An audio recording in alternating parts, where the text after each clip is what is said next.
Welcome to Creative Wandering, home of videos for dailycreatives.com. This week is all about Italy. It has been quite an adventure and I can't wait to come back.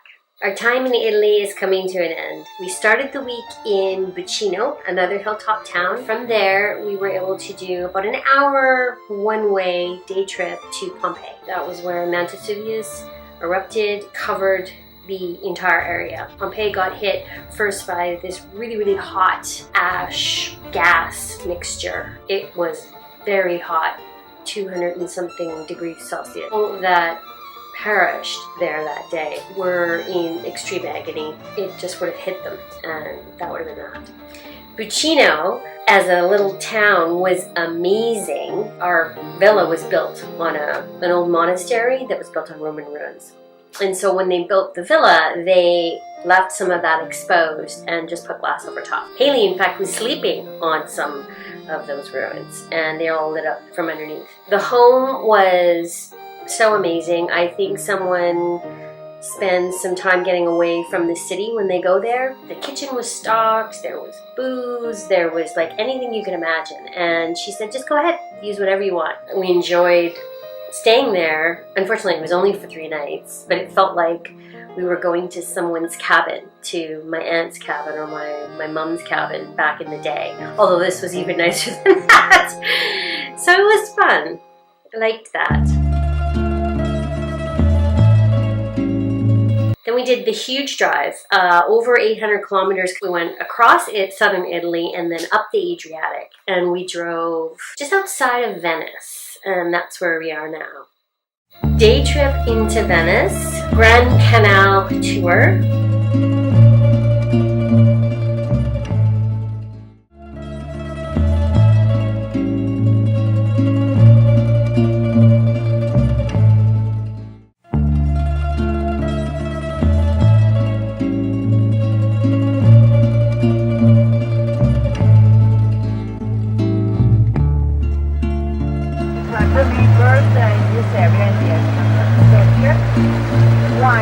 Were delivered on the left. On the right you see this Galopin Palace with the gates. Sito Italy. This was the home of the last Doge of Venice. The Doge was the chief of the city-state of Venice. And the president of the Republic of Venice, Serenissima, elected within the many families, hundreds of them, sitting all in the nature council. The Doge was elected for life, but he wasn't very powerful.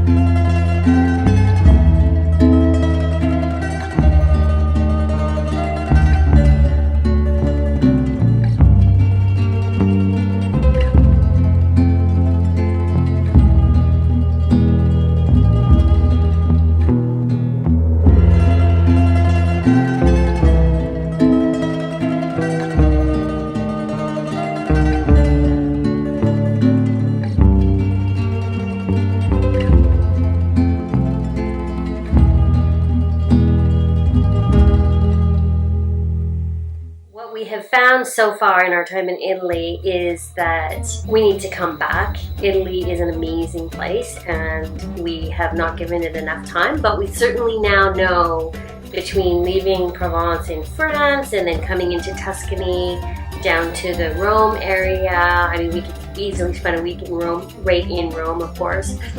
And then going down to Pompeii, which is close to the Amalfi Coast. So we didn't even get there.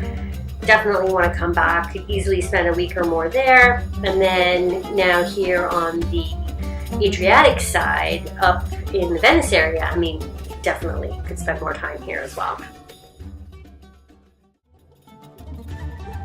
On Monday, we will drive up over to Trieste, so crossing out of Italy, into Slovenia, finally into Croatia. We will stop in Split, and then next Thursday make our way down to Dubrovnik, where my sister will meet us from Calgary, and we will spend some lovely days As you can see, the weather has turned. I'm wearing summery sort of clothes. I think it was, well, we had 26 in the truck today. It's getting nice and warm. We don't have to have the heat on at night. The windows are open. It's just awesome.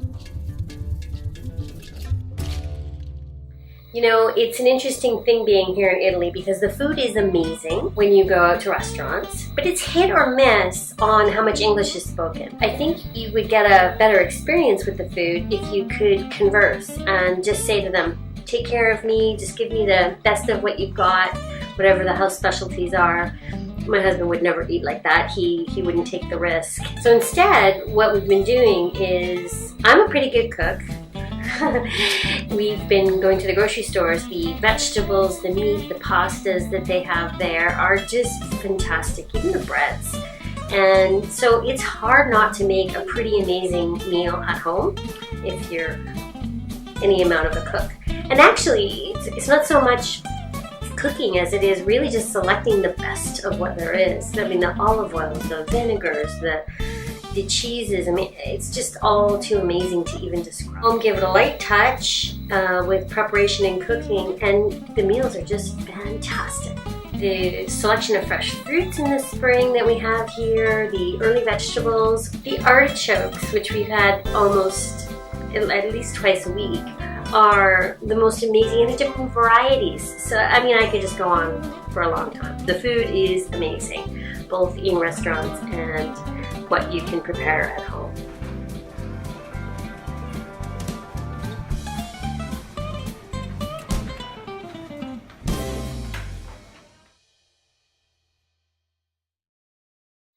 When we checked into our place here in Galta, which is just outside of Venice, the landlady was really keen to have us visit all these different places, and you gotta go see this and you gotta go see that. And unfortunately, when you're traveling for a year and you're moving around from place to place as often as we are on this Italy swing, I mean, you just need some days to do stuff. So today was laundry, which, you know, for us, it's probably 14 kilos of laundry, or 10 kilos anyways. Grant went and got the truck washed and then totally vacuumed on the inside, which makes it a lot nicer for us driving around. By the time we finished our chores and then got groceries, I mean, it's like 2:30, right? So the day is almost over. And that's fine because, you know, we needed a day to do that kind of stuff. The kids hunkered down, got a lot of schoolwork done, and it was just one of those days. I think if I could come back to Italy, I would spend more time in certain places, and I would get right into the center of it all. By being outside, because we have a car, and then commuting in by train, I mean, it's worked perfectly well, especially with 4 of us, and when not necessarily all of us want to do the same things at the same time. To come back, I would definitely focus on some of those major centers. I think this time as well, there's so much history here, so much ancient history, that it becomes a bit overwhelming. Every town we drove through, I would be reading about it as we were driving by, and it was really interesting, but it was like another, okay, such and such BC, you know, this town, or even in antiquity where prehistoric humans were in some of these places.